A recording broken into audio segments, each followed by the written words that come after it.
खुदावंद यीशु मसीह के फ़तेहमंद नाम में आप सबकी सलामती हो। खुदावंद का फ़ज़ल और उसके मेहर की नज़र आप सबके साथ हमेशा इसी तरह से रहे, आमीन। आज हमने कलाम में एक बहुत खूबसूरत बात सीखी जो मैं आप सबके साथ शेयर करना चाहूँगी। वो बात ये है कि हमें अपने हालात में, चाहे वो जैसे भी हों, खुदा पर भरोसा करना नहीं छोड़ना। हमें अपने बुरे हालात में पैनिक नहीं हो जाना, सिचुएशन को देखकर हमें डगमगा नहीं जाना। जब हम पहला सलाह 3 उसका 17 नंबर बाब पढ़ते हैं, जहाँ पर हम एलिया के बारे में पढ़ते हैं कि एलिया के कहने से आसमान बंद हो जाता है, बारिश नहीं होती, मींह नहीं बरसता, काल पड़ जाता है। तो क्या होता है कि खुदा एलिया को प्रोवाइड करता है, एक नाले से वो पानी पीता है और कौवे जो होते हैं वो एलिया के लिए खाना लेकर आते हैं। लेकिन जब वो नाला सूखने लगता है तो खुदा कहता है कि तू सारपत को चला जा, क्योंकि वहाँ मैंने एक बेवा को हुक्म दे रखा है कि तेरी परवरिश करे।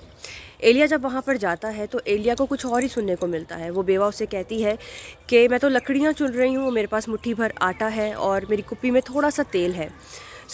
मैं रोटी बनाऊँगी, मैं और मेरा बेटा खाएँगे और हम मर जाएंगे।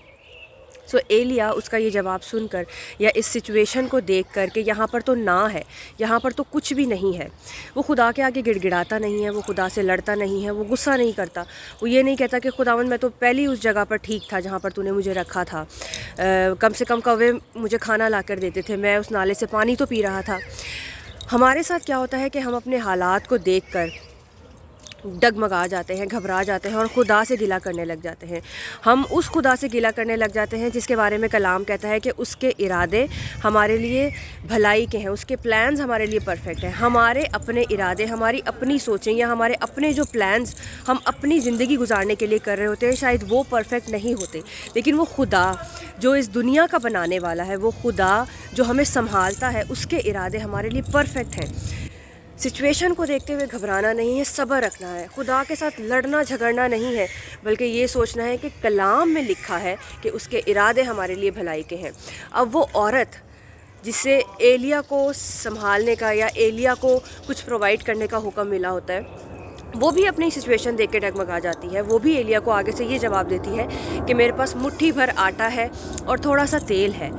लेकिन एलिया उससे क्या कहता है कि जो तू कहती है वैसा ही कर, लेकिन पहले मेरे लिए ले आ। अब एलिया जो मर्द खुदा है, जो खुदा का नबी है, उसकी बात मानने की उस औरत को ये बरकत मिलती है कि ना सिर्फ एलिया खाता है, ना सिर्फ वो औरत खाती है उसमें से, ना उसका बेटा खाता है, बल्कि लिखा है कि उसके पूरे कुंबे ने खाया। कुंबा कलाम में ये तो नहीं लिखा कि उस औरत का सास ससुर या बाकी घर वाले नहीं थे। वो औरत बेवा थी, उसका एक बेटा था, लेकिन उसका पूरा घराना मौजूद था। मर्द खुदा की बात मानने या खुदा का हुक्म मानने से उस औरत ने ये बरकत पाई कि काल में भी वो बहाल रही। काल था, लेकिन एलिया उसे बरकत देता है कि तेरी कुप्पी में से तेल भी ख़त्म नहीं होगा और आटा भी ख़त्म नहीं होगा। उसने उस बरकत को लिया, उस बरकत को एंजॉय किया। जब आप खुदा के इरादों को जान जाते हैं, जब आप खुदा की मर्ज़ी पर चलने लग जाते हैं, तो खुदा भी आपके लिए बरकतों के दरवाज़ों को खोल देता है। फिर कोई नहीं होता जो आपके लिए आसमान को या खुदा की दी हुई बरकत को बंद कर सके। अपने मुश्किल हालात में परेशान होने की ज़रूरत नहीं है, बल्कि उस ज़िंदा खुदा पर भरोसा रखने की ज़रूरत है। खुदावंद इस कलाम की वसीला से आप सबको बरकत दे, आप सबको अपने जलाल के लिए कसरत से इस्तेमाल करें, आमीन। God bless you all.